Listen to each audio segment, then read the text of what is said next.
trapped in your car with Dogman outside. Dear Scary Stories NYC, I've got a story for you about a dog-headed man. It's an old story, but it's still fresh and new to me, same as the day it happened. I've had some horrible experiences in my life, mostly when I was in the service overseas. This is the scariest thing that happened to me back here in the States, though. I almost didn't live through this experience, but I wasn't sure at the time that it was going to be the Dogman that was going to do me in. I'm going to start at the beginning and go through it point by point. This was a few months after I got back to Missouri, where I found my wife with another man. I took my clothes and my 1962 Chevy Impala and I left. I decided to drive toward the Midwest because a buddy of mine in the service told me that was the place to go in order to get a job in the auto industry. I wasn't picky, and I was told those jobs paid better than a lot of other factory work available back then. So this was how I found myself driving somewhere in the country, on a road with trees on both sides, and no highway signs for what felt like forever. I didn't really know where I was, and it had started to feel like it just didn't matter. I wanted to keep moving forward so that I wouldn't have time to sit and think about the state of my life. As long as I was driving somewhere to find a new job, to find a new life, then I was doing all I could in that moment to improve things. Stopping to think or to feel sorry for myself was absolutely not going to be on the schedule if I could help it. It wasn't my fault what had happened with my marriage. She betrayed me while I was overseas. It was just what went down, and I could think about it again after I had a new home, and after things got better. I had the windows all down because my old crate had no air conditioning in it anymore. It did have a working AC when I got shipped overseas, but my wife left the Impala in pretty bad shape for me. I was lucky it had 4 wheels left on it, to be honest. When a tall figure casually walked out in front of me on that country road and stopped, I slammed on the brakes. The Chevy stopped in time to avoid smashing into the man, but unfortunately, the engine stopped along with the rolling wheels. It just completely conked out, wheezing into silence. Smoke rose from my suddenly overheated engine. Through the smoke, I could make out the strange figure of the man I had nearly run into. To me, it appeared as though he were wearing one of those old-fashioned college fur coats from the 1920s. This was an incredibly hot summer day. Nobody in their right mind would wear a long fur coat on that day.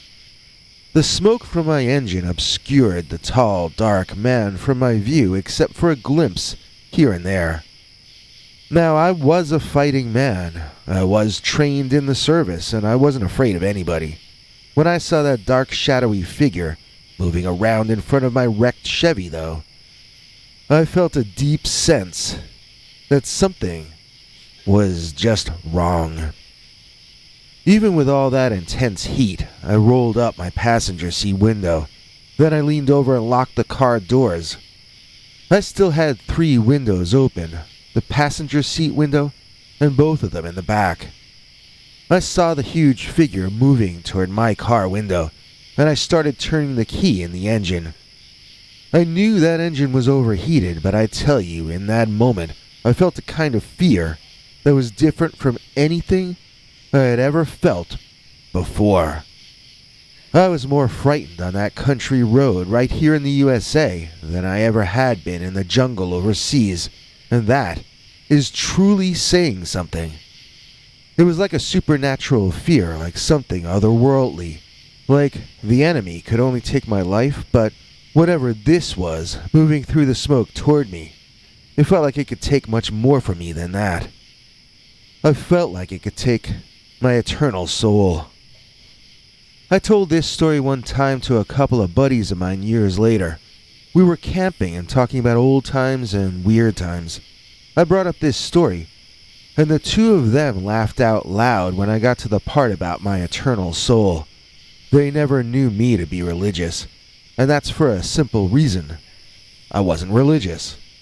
But when that dark shape moved through the smoke toward me, I knew that the most valuable things in the world or the present moment, and my awareness of being alive in it.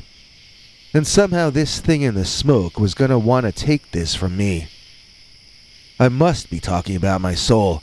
This thing wanted my eternal soul. I guess that's what you could say. Now you understand why my buddies laughed at me. I had been the most fearless of us back in combat, but here I was quivering at shadows. Yet I'm telling you, this large, shadowy man was more frightening and more dangerous than anything I'd ever faced overseas. So, through the smoke of my overheated engine, walked a monstrosity. It looked like something that came out wrong somehow. It looked like a living misprint. If you called Central Casting and asked them to send over something evil, this would have shown up. It had matted fur all over. It had huge fangs, but they were growing at odd angles to each other. Its eyes were spaced oddly on its gruesome face, and it had scars cut deep in its long canine snout. Although this creature stood tall like a human being, it was far from human. It was some kind of demonic presence, is what I would guess. Maybe the smoke and my fear were combining to make me feel that way, but it felt unholy and wrong. It might not be my place to say that, since about all I know about the church is what I learned from one of the Exorcist sequels, but it felt to me that I was in the presence of evil. That could have been something going on internally inside of me that I was projecting. Maybe it was just some kind of very rare predatorial animal. At any rate, I still hadn't gotten a really clear look at it. Whatever it was lunged and leaped over to my side of the car and tried to reach its hand through my driver's side window. Apparently unfamiliar with glass, the creature appeared confused at what was blocking him from reaching in at me. I saw the hand of this creature, not paw, hand, right on the other side of the glass. It was larger than my hands, certainly, and it had a thumb like we humans have, but it also had long claws unlike anything I'd seen on anything other than a bear, or maybe a wolverine, or a kangaroo. One slice from those claws, and my neck would be cut in two. This brought me a moment to think of defense. I needed to close the other windows fast before this thing reached into my car. Now mind you, I had barely even looked the thing in the face yet. Here's the sequence of events slowed down. I saw the dark form moving through the smoke, billowing from my engine. I saw its hands trying to reach through my window pane. I saw the two glowing yellowish-white orbs shining through the smoke, which I knew had to be its eyes. I felt frozen all over in fear, but reacted, crazily, climbing and rolling over into the back seat and landing clumsily. I then began rolling up that back window, and then the other one, something that drew the attention of the big thing only as I was finishing the job. I had both windows on that side rolled up and both in the back, and the creature was still straining to understand what I had done, or what my Chevy Impala even was. He, she, or it gave the impression of having walked directly out of the Stone Age, as though it had never seen a machine or a vehicle in its life. I slid over to the passenger side, climbed back into the front, where I banged my knee really hard in the process. That left me seeing stars for a second. I hit myself on the unhappy spot of my knee, and the pain was blinding for just a second or two. When I recovered and reached over to turn the knob and close that front passenger side window, I was shocked to see the creature's clawed hand reaching into the car, about to grab me by the arm. Well, I pulled back, and he reached in further, easily grabbing me by the wrist and pulling me roughly closer to the window where, for the first time, the two of us got a good look in each other's faces. Well, before I even took in any detail about what kind of a creature's face I was looking at, I remember noting that its expression expressed the same surprise that I was feeling inside. In fact, it was so surprised upon getting a good look at me that this guy loosened his grip on my wrist and pulled his mammoth hand back out of my old car. It reminded me of this time when I was a kid and my mom thought she was picking up a bit of dog fur off the kitchen floor. Then, she realized she was holding a mouse in her hand. She dropped it and pulled her hand back in surprise and a bit of horror. That was the same look that the creature had, seeing me looking back at it. I don't know what it thought it was reaching into the car to grab, but it sure wasn't me. At this point, I'm pretty sure I must have been as surprised inside as that big guy out there was outside, but I was also afraid for my life on top of it. So I had the awareness of mind to lean over and roll that window up before the creature outside could really fathom what I was doing. Now I was sealed in that old hot car with no AC on a blistering hot day, with a creature outside that I finally had time to look at in detail, and I finally have a place to describe to you. Imagine a fully grown lion, colored silver instead of golden, standing on its hind legs outside your car. Its mane a dark gray all around its face. Imagine the mane falling onto broad shoulders more like those of a man than a big cat. Imagine the snout of the beast was too long to be feline, with teeth looking like something out of prehistory. It felt to me like I was looking at a man and an animal at the same time. Honestly, looking back on it, I think it was a kind of a primitive man, even though it clearly was not a human. And his kind of man had never seen my kind before, just as I had never seen anyone like him.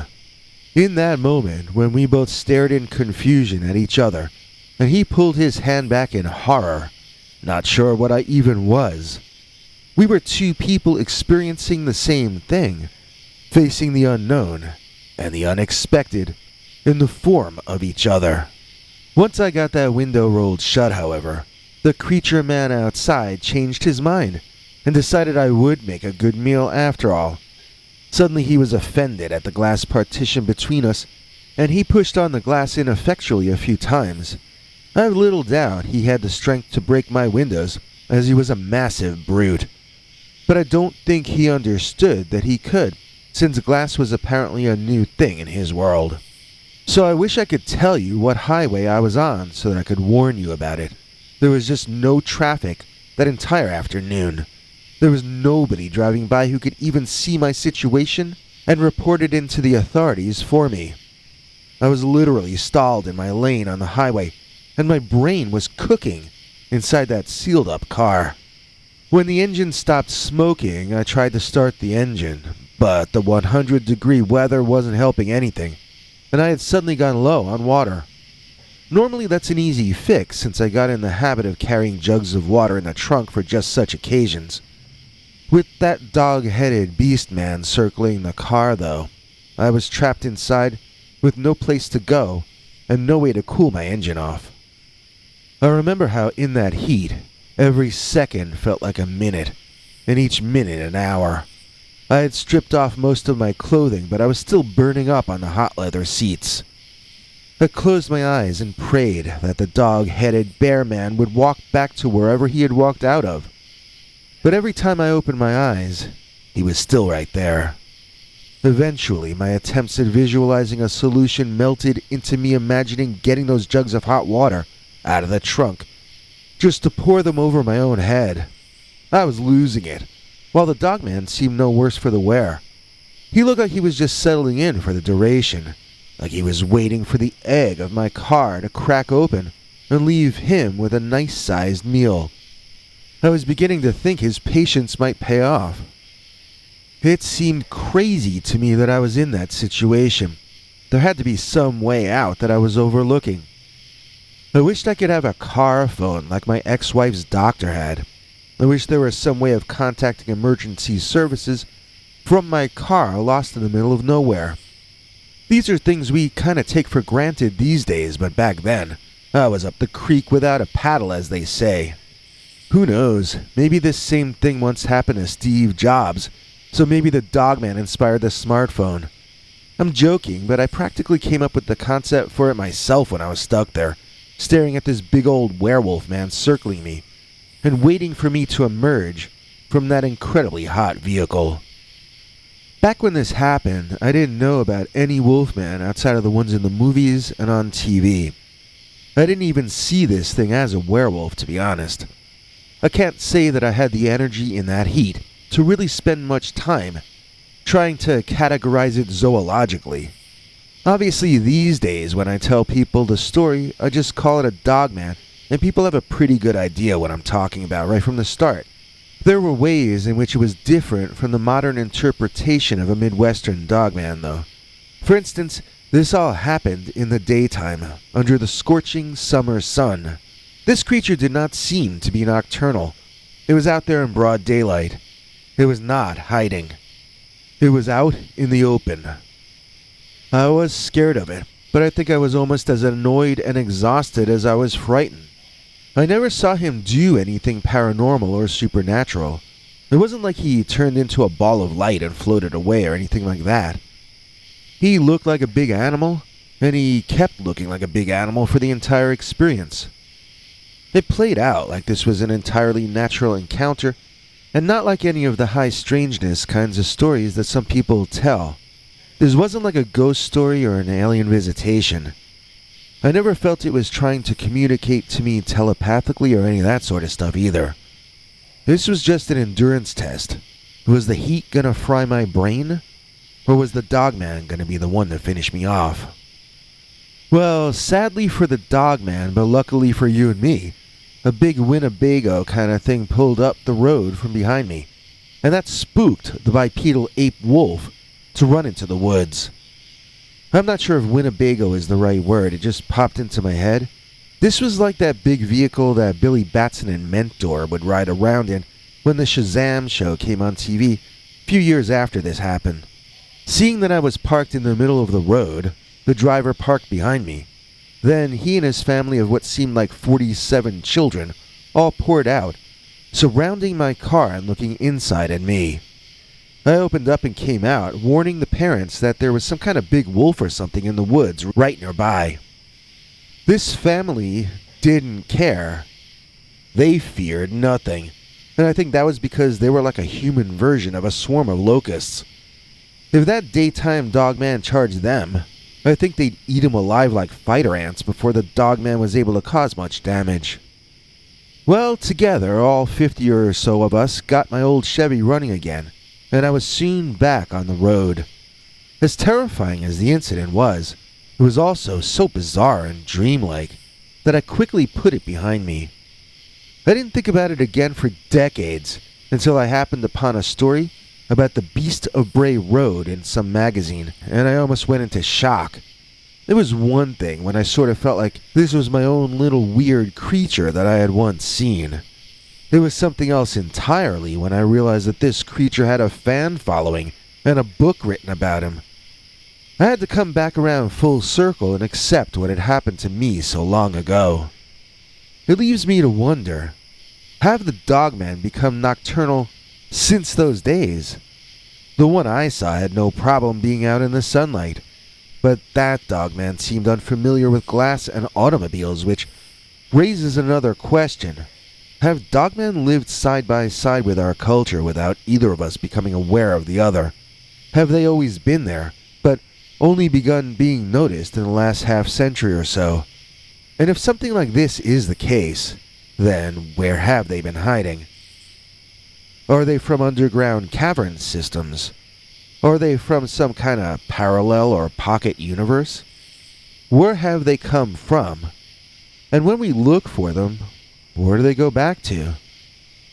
All I know is, if I ever get into a situation like this again, I sure hope my AC is working on that day. It's hard to explain how I feel about this, but you would understand if you found yourself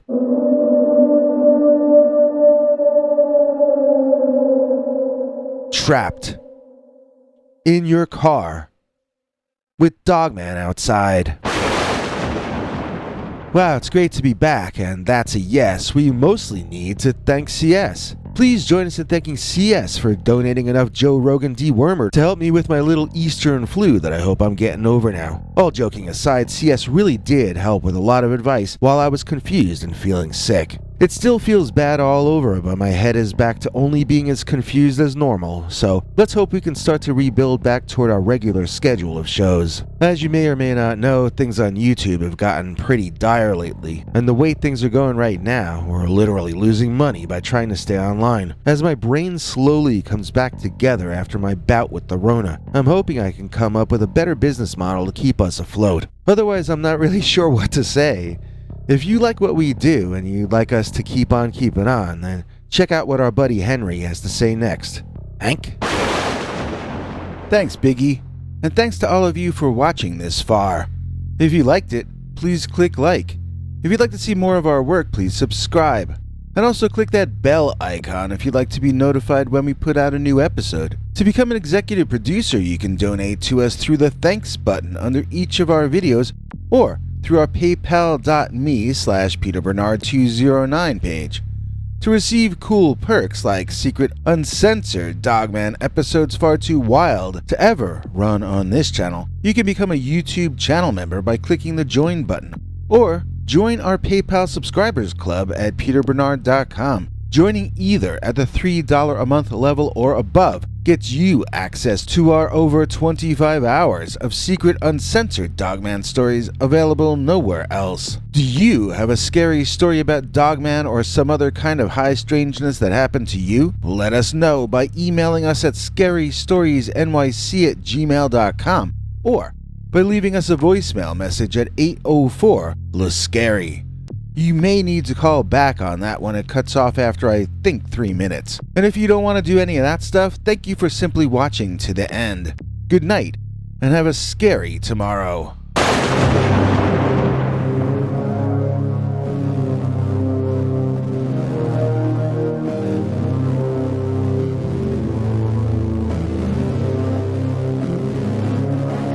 Come back for more scary stories.